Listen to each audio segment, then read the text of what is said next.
Shalom, saudara dan saudari yang dikasihi dalam Yesus Kristus. Semoga Tuhan memberkati kita semua melalui pertemuan siaran langsung ini.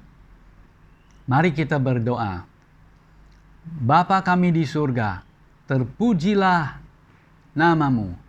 Segala pujian, hormat dan syukur kami naikkan kepada Engkau.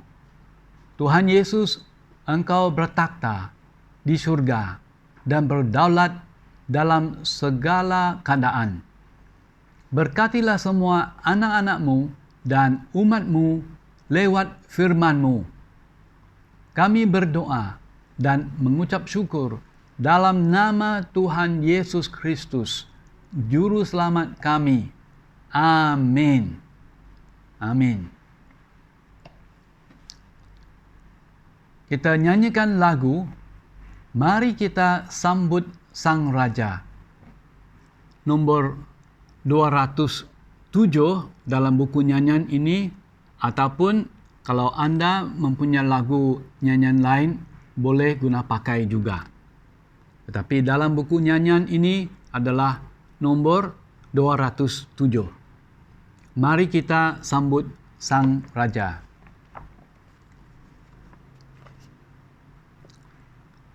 Mari kita sambut Sang Raja. Mari kita puji nama-Nya. Dia yang maha mulia, Dia yang maha kuasa. Yesus, Yesus, Yesus namanya. Puji Hosana, puji Hosana, puji Hosana, mulia namanya.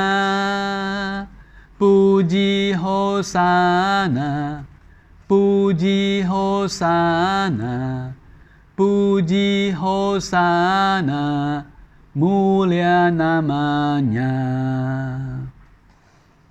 Mari kita sambut Sang Raja. Mari kita puji nama-Nya. Dia yang maha mulia, Dia yang maha kuasa. Yesus, Yesus, Yesus namanya. Puji Hosana, puji Hosana, puji Hosana, mulia namanya. Puji Hosana, puji Hosana, puji Hosana, mulia namanya. Mulia namanya. Amin. Topik yang saya akan kongsikan hari ini ialah Hari Tuhan. Dalam bahasa Inggris, The Day of the Lord. Hari Tuhan, The Day of the Lord. Kita akan merenungkan firman Tuhan dari kitab 2 Tesalonika pasal 2 ayat 1 sampai 12. 2 Tesalonika pasal 2 ayat 1 sampai 12. Firman Tuhan berbunyi tentang kedatangan Tuhan kita, Yesus Kristus, dan terhimpunnya kita dengan Dia. Kami minta kepadamu, saudara dan saudara, supaya kamu jangan lekas bingung dan gelisah, baik oleh ilham roh maupun oleh pemberitaan atau surat yang dikatakan dari kami, seolah-olah hari Tuhan telah tiba. Jangan kamu memberi dirimu disesatkan orang dengan cara yang bagaimanapun juga. Sebab sebelum hari itu haruslah datang dahulu murtad, dan haruslah dinyatakan dahulu manusia durhaka yang harus binasa, yaitu lawan yang meninggikan diri di atas segala yang disebut atau yang disembah sebagai Allah. Bahkan ia duduk di bait Allah dan mau menyatakan diri sebagai Allah. Tidakkah kamu ingat bahwa hal itu telah kerap kali kukatakan kepadamu ketika aku masih bersama-sama dengan kamu? Dan sekarang kamu tahu apa yang menahan dia, sehingga ia baru akan menyatakan diri pada waktu yang telah ditentukan baginya. Karena secara rahasia kedurhakaan telah mulai bekerja, tetapi sekarang masih ada yang menahan. Kalau yang menahannya itu telah disingkirkan, pada waktu itulah si pendurhaka baru akan menyatakan dirinya, tetapi Tuhan Yesus akan membunuhnya dengan nafas mulutnya dan akan memusnahkannya kalau ia datang kembali. Kedatangan si pendurhaka itu adalah pekerjaan iblis dan akan disertai rupa-rupa perbuatan ajaib, tanda-tanda, dan mujizat-mujizat palsu.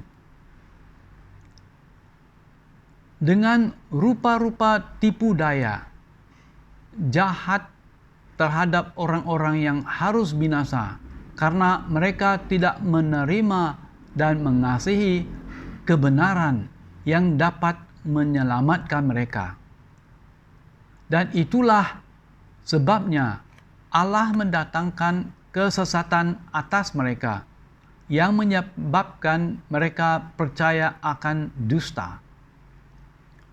Ayat 12, supaya dihukum semua orang yang tidak percaya akan kebenaran dan yang suka kejahatan.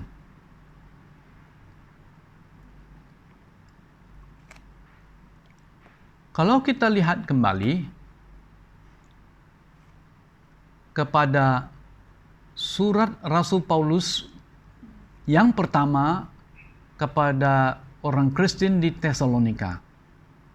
Di dalam kitab 1 Tesalonika, Rasul Paulus telah memuji pengikut-pengikut Tuhan untuk kesetiaan mereka dan mengesahkan tentang hari Tuhan. Termasuk dalam pengajaran adalah tentang pengangkatan dan kematian. Dari pandangan Kristen, Rasul Paulus sebut sebagai tidur.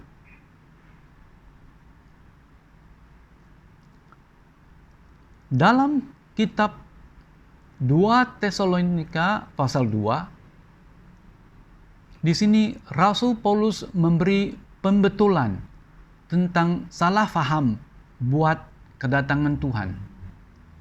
Ini mungkin merupakan kelemahan di dalam jemaat Tuhan itu. Walaupun mereka bertumbuh dari segi iman dan kasih, tetapi jemaat itu ada masalah dengan pengajaran silap atau sesat tentang hari kedatangan Tuhan. Mereka sangat terganggu oleh karena pengajaran yang sesat itu. Sebagai seorang pemimpin rohani yang baik dan bertanggung jawab, Rasul Paulus berkali-kali mengesahkan pendirian mereka tentang kebenaran. Kadang-kadang anggota jemaat kita juga seperti yang di Tesalonika terganggu oleh pengajaran sesat. Jadi untuk kita sebagai gembala atau pemimpin di bawah Tuhan, kita perlu sadar tentang apa yang terjadi kepada domba-domba kita ataupun anggota jemaat kita. Apakah mereka telah diperdaya oleh ajaran sesat? Apakah mereka diperdaya oleh ajaran modern tentang kekristenan dengan cara mengajar satu nas ayat firman Tuhan tidak menurut maksudnya atau di luar konteksnya? Jadi, Rasul Paulus cepat-cepat menangani keadaan itu supaya mereka tidak disesatkan. Marilah kita sekarang merenungkan firman Tuhan terambil dari 2 Tesalonika pasal 2 ayat 1 sampai 3. Firman Tuhan berbunyi tentang kedatangan Tuhan kita, Yesus Kristus, dan terhimpunnya kita dengan Dia. Kami minta kepadamu, saudara-saudara, supaya kamu jangan lekas bingung dan gelisah, baik oleh ilham roh maupun oleh pemberitaan atau surat yang dikatakan dari kami, seolah-olah hari Tuhan telah tiba. Janganlah kamu memberi dirimu disesatkan orang dengan cara yang bagaimanapun juga. Sebab sebelum hari itu haruslah datang dahulu murtad, dan haruslah dinyatakan dahulu manusia durhaka yang harus binasa. Di sini, Rasul Paulus memberitahu mereka, sebelum menjelang hari Tuhan terjadi, 2 perkara, 2 kejadian mesti ada. Satu, yang pertama, ialah murtad. Dalam bahasa Inggris, rebellion, falling away from faith. Yang kedua, ialah harus dinyatakan dahulu manusia durhaka. Dalam bahasa Inggris, the man of lawlessness. Waktu untuk kejadian atau zaman itu patut digenapi.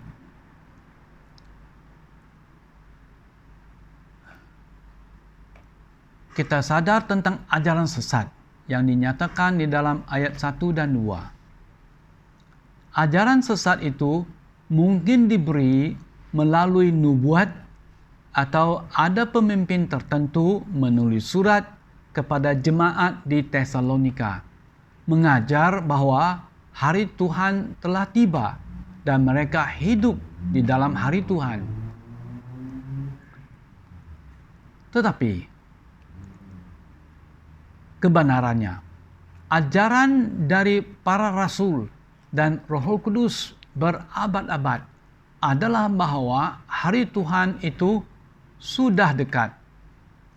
Tetapi jemaat di Tesalonika berpikir hari Tuhan telah terjadi ataupun telah tiba. Sekarang, kita hidup di abad yang ke-21. Kita juga seringkali dengar diisytiharkan bahwa hari Tuhan itu sudah dekat. Bagaimana, saudara? Kita patut siap sedia. Bila-bila masa dan bila-bila abad, orang Kristen patut siap sedia untuk kedatangannya. Dia mungkin datang dalam abad atau zaman ini. Kita kembali renungkan 2 perkara yang Paulus tekankan. Satu, yang pertama, tentang terjadinya murtad. Rasul Paulus menjelaskan dalam ayat 3 bahwa hari Tuhan tidak akan tiba kecuali ada terjadi murtad lebih dahulu. Murtad berarti umat Tuhan berpaling dari iman mereka, bermaksud dahulu mengaku percaya Tuhan Yesus. Apabila murtad, mereka berhenti atau meninggalkan Tuhan dan tidak lagi mengaku Tuhan. Dalam Jakub Iban, murtad artinya sida ia udah nikal baru, subak madah percaya ke Tuhan Yesus, bertuai ke Tuhan. Lebih yang tidak murtad, tidak nikal baru, artinya tidak madah ngai udah badu percaya ke Tuhan. Nya artinya murtad. Sejak dari dahulu Tuhan Yesus telah mengajar bahwa sebelum dia datang kembali, ada ajaran sesat muncul dan banyak umatnya murtad. Terdapat di dalam Injil Matius pasal 24 ayat 9 sampai 13, firman Tuhan berbunyi dari ayat 9, pada waktu itu kamu akan diserahkan supaya disiksa, dan kamu akan dibunuh dan akan dibenci semua bangsa oleh karena namaku. Dan banyak orang akan murtad, dan mereka akan saling menyerahkan dan saling membenci. Banyak nabi palsu akan muncul dan menyesatkan banyak orang, dan karena makin bertambahnya kedurhakaan, maka kasih kebanyakan orang akan menjadi dingin. Tetapi orang yang bertahan sampai pada kesudahannya akan selamat. Jadi saudara, kita harus berjaga-jaga. Sejak dari zaman Yesus sampai ke hari ini, ajaran sesat memang sering muncul. Setan atau si iblis mungkin menggunakan penganiayaan secara langsung ataupun ajaran sesat secara tidak langsung untuk membingungkan dan menggelisahkan orang yang percaya. Saudara, jangan meremehkan kuasa si jahat.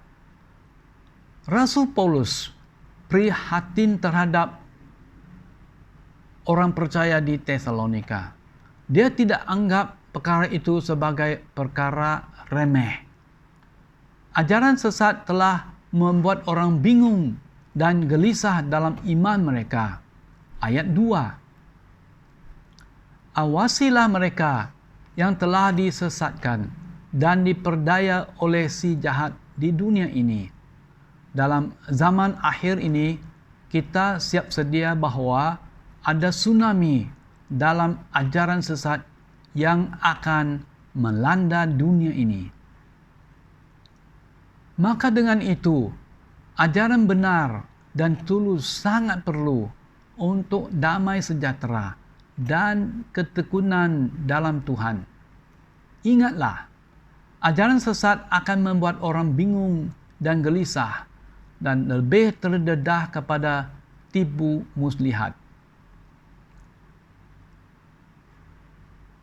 Kadang-kadang orang dengar Injil yang manis-manisan. Dalam bahasa Inggris, the juicy gospel. Injil yang manis-manisan. Di kalangan orang Kristen, kadang-kadang kita tertarik dengan bahagian ajaran yang menarik, yang manis-manis pada pendengar orang, yang bertentangan dengan dasar kebenaran yang dipatuhi oleh kebanyakan orang Kristen.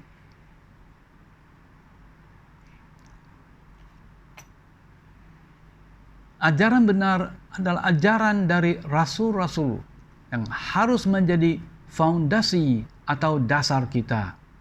Dalam bahasa Inggris, the apostolic teaching must be our foundation. Di manakah terdapatnya ajaran rasul-rasul? Jawaban, di dalam kitab Perjanjian. Dan lebih baik lagi kita fasih dengan seluruh Alkitab, yaitu Alkitab Perjanjian Lama dan Perjanjian Baru. Karena keduanya adalah satu, Perjanjian Lama dan Perjanjian Baru. Jangan pilih kasih atau petik ayat-ayat yang bagian yang seberangan. Kita harus mendirikan iman kita di dalam Yesus Kristus dan berdiri, berakar di atas firman-Nya, supaya kita tidak membuat kepercayaan atau pendapat atau ide-ide sendiri tentang Yesus. Kedua, munculnya manusia durhaka, dalam bahasa Inggris the man of lawlessness, terdapat dalam 2 Tesalonika pasal 2 ayat 3 sampai 4. Firman Tuhan berbunyi, "Janganlah kamu memberi dirimu disesatkan orang dengan cara yang bagaimanapun juga, sebab sebelum hari itu haruslah datang dahulu murtad, dan haruslah dinyatakan dahulu manusia durhaka yang harus binasa." Ayat 4, yaitu lawan yang meninggikan diri di atas segala yang disebut atau yang disembah sebagai Allah. Bahkan ia duduk di bait Allah dan mau menyatakan diri sebagai Allah. Perkara yang kedua ialah manusia durhaka yang harus binasa. Ayat 3. Di sini Rasul Paulus menyatakan si pendurhaka ini akan muncul, dan dia tidak lain tidak bukan adalah antikristus. 2 Tesalonika pasal 2 ayat 8 sampai 9. Firman Tuhan berbunyi, "Pada waktu itulah si pendurhaka baru akan menyatakan dirinya, tetapi Tuhan Yesus akan membunuhnya dengan nafas mulutnya dan akan memusnahkannya kalau ia datang kembali." Kedatangan si pendurhaka itu adalah pekerjaan iblis dan akan disertai rupa-rupa perbuatan ajaib, tanda-tanda dan mujizat-mujizat palsu. Rasul Paulus menekankan bahwa si pendurhaka ini akan dinyatakan pada waktu yang ditentukan. Setakat ini dia belum dinyatakan lagi. 2 Tesalonika pasal 2 ayat 6, firman Tuhan berbunyi, "Dan sekarang kamu tahu apa yang menahan dia, sehingga ia baru akan menyatakan diri pada waktu yang telah ditentukan baginya." Apa yang akan dilakukan oleh si pendurhaka itu apabila ia muncul? 1. Dalam ayat 4 firman Tuhan berbunyi, yaitu lawan yang meninggikan diri di atas segala yang disebut atau disembah sebagai Allah. Bahkan ia duduk di bait Allah dan mau menyatakan diri sebagai Allah. Saudara, harus hati-hati. Mungkin pada mulanya si pendurhaka akan menunjukkan kelakuan yang lemah lembut, baik hati, tetapi pada akhirnya lama-kelamaan dia akan menjadi lawan, dia akan menjadi sombong, akan mendirikan diri dan mau disembah sebagai Allah, dan dia mau duduk di bait Allah. Jadi kita harus awas dan berhati-hati. antikristus ataupun lawan Kristus ini akan mengubah suatu agama atau sistem penyembahan yang melawan segala yang disembah kecuali dirinya sendiri. Dia akan mengangkat diri di tempat yang paling tinggi supaya hanya dia disembah dari segala yang lain, mau menyatakan dirinya sebagai Allah. Dia duduk sebagai Allah di bait Allah. Bait Allah di sini menyatakan tempat yang paling kudus. Dia masuk ke tempat yang paling kudus dan mengambil tempat duduk di sana. Si pendurhaka berdosa dan membuat hujat yang dahsyat terhadap Allah. Karena yang bukan ilahi mau menjadi bergaya seperti ilahi dan mengambil tempat Allah. Ini adalah hujat yang paling dahsyat. Rasul Paulus di 2 Tesalonika pasal 2 ayat 7 katakan, firman Tuhan berbunyi, karena secara rahasia kedurhakaan telah mulai bekerja. Kedurhakaan telah mulai bekerja di dalam dunia ini, tetapi si pendurhaka belum dinyatakan lagi. Si pendurhaka sekarang adalah misteri yang akan dikenali melalui wahyu. Pendurhakaan dikerjakan dalam bentuk atau rupa kesalehan yang dapat memperdayakan ramai orang. Rasul Paulus sangat prihatin tentang ajaran sesat di Tesalonika kepada jemaat orang percaya di Tesalonika. Hari ini kita patut juga prihatin terhadap apa yang diajar di dunia ini di bawah gaya kesalehan, kebajikan, keagamaan, hak kemanusiaan, dan demokratik. Sebagai kesimpulan, kita harus berjaga-jaga dan awasilah tanda-tanda yang berikut. 1. Pertamanya, akan ditunjukkan pekerjaan iblis dan akan disertai rupa-rupa perbuatan ajaib, tanda-tanda dan mujizat-mujizat palsu. Ayat 9. Saudara, secara pribadi saya memang ingin melihat perbuatan ajaib, tanda-tanda dan mujizat-mujizat terjadi. Kalau melalui perbuatan ajaib, tanda-tanda dan mujizat-mujizat terjadi, ramai lagi orang digerakkan hati, sentuh hati, dan membawa mereka percaya kepada Tuhan Yesus Kristus. Memuji, menyembah Tuhan Yesus, mengasihi Tuhan Yesus, dan memuliakan Tuhan.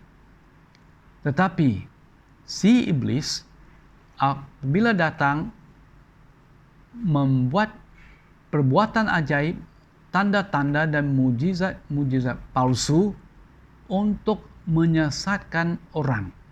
Apabila orang kata, wow, dia ini hebat, melakukan perbuatan ajaib, tanda-tanda dan mujizat-mujizat, hebat.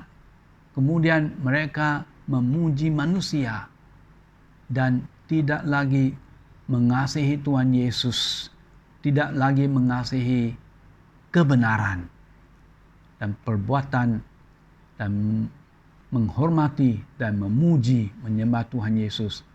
Semua itu adalah perbuatan ajaib, tanda-tanda dan mujizat palsu.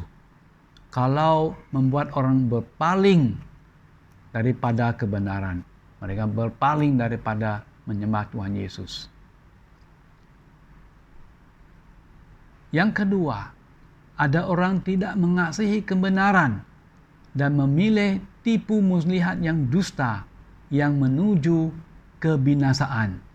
Ayat 10 dan 11. Saudara-saudara, Allah itu berdaulat. Dia maha kuasa. Walaupun keadaan menjadi bertambah dahsyat dan teruk, apabila si pendurhaka muncul, Tuhan kita Yesus Kristus akan datang dan memusnahkan dia. Jadi ayat kunci yang kita harus ingat hari ini terdapat dalam ayat 8. Pada waktu itulah si pendurhaka baru akan menyatakan dirinya, tetapi Tuhan Yesus akan membunuhnya dengan nafas mulutnya, haleluya, dan akan memusnahkannya dan kalau ia datang kembali. Apabila hari Tuhan tiba, antikristus, lawan Kristus akan dimusnahkan. Setan, si iblis akan dikalahkan dan dilemparkan ke jurang maut selama 1000 tahun. Terdapat dalam Wahyu pasal 20 ayat 2. Puji Tuhan. Kita persiapkan hati kita dan diri kita sekarang ini untuk menerima perjamuan suci. Dan untuk itu, mari kita nyanyikan lagu nomor 81.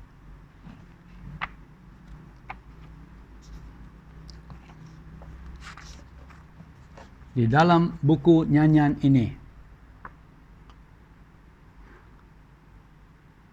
Lagu nomor 81 yang bertajuk Darahmu Menyucikan. Darahmu Menyucikan. Nomor 81 dalam buku ini. Dan saudara boleh gunakan buku nyanyian lain. Sama nyanyiannya Darahmu Menyucikan. Dalam Yakoban, darah nuan nyuci aku. Darah Tuhan Yesus baka darah gencelan. Nyuci muai semua dosa kita.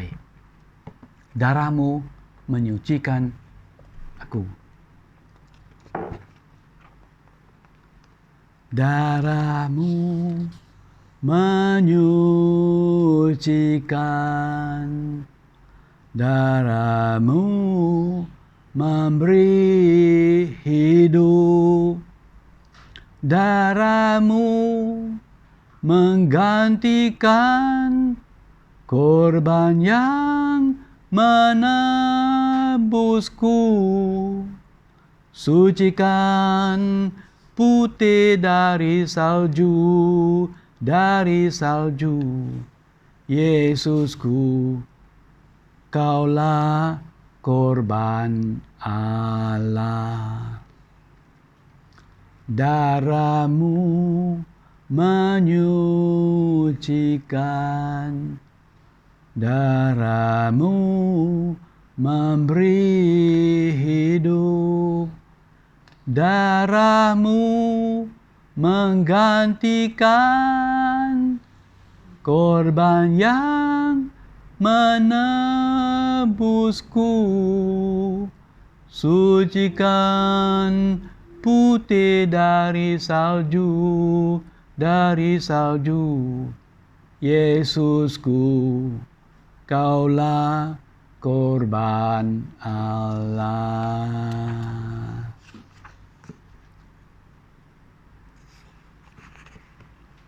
Mari kita baca firman Tuhan yang terambil dari 1 Korintus bab 11, pasal 11, ayat 23, 24, 25. Firman Tuhan berbunyi, sebab apa yang telah ku teruskan kepadamu, telah aku terima dari Tuhan, yaitu bahwa Tuhan Yesus pada malam waktu ia diserahkan mengambil roti. Dan sesudah itu ia mengucap syukur atasnya. Ia memecahkannya dan berkata,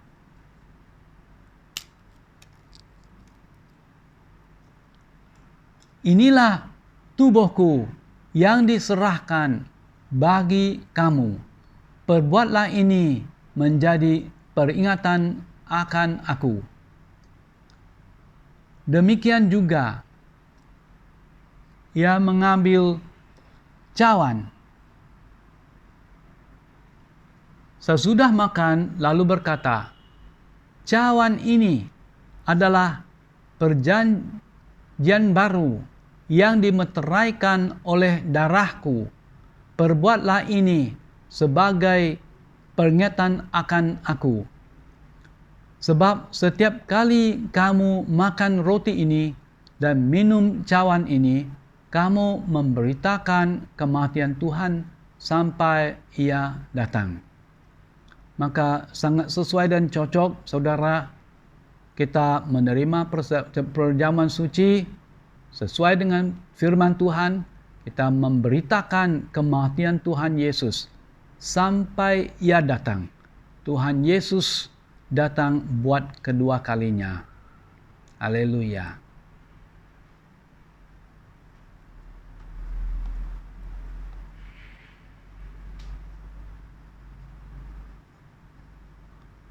Mari kita berdoa. Bapa kami di surga, terima kasih karena Engkau mengasihi kami semua. Tuhan Yesus, Engkau Putra damai, datang ke dunia ini, menderita, mati di salib untuk dosa kami. Darah Yesus sucikan kami. Kami percaya Yesus menjadi anak-anak Tuhan. Terima kasih Tuhan Yesus. Terima kasih. Berkatilah roti dan air ini, memberi kami kekuatan, kesehatan, perlindungan Tuhan dalam keadaan penyakit wabak ini, supaya kami hidup mengatasi semua dan menjadi saksi Tuhan. Kami doakan supaya ramai lagi saudara-saudara, sanak saudara datang percaya kepada Tuhan. Dan sama-sama diberkati, dilindungi Tuhan. Dalam nama Tuhan Yesus kami berdoa. Amin. Amin.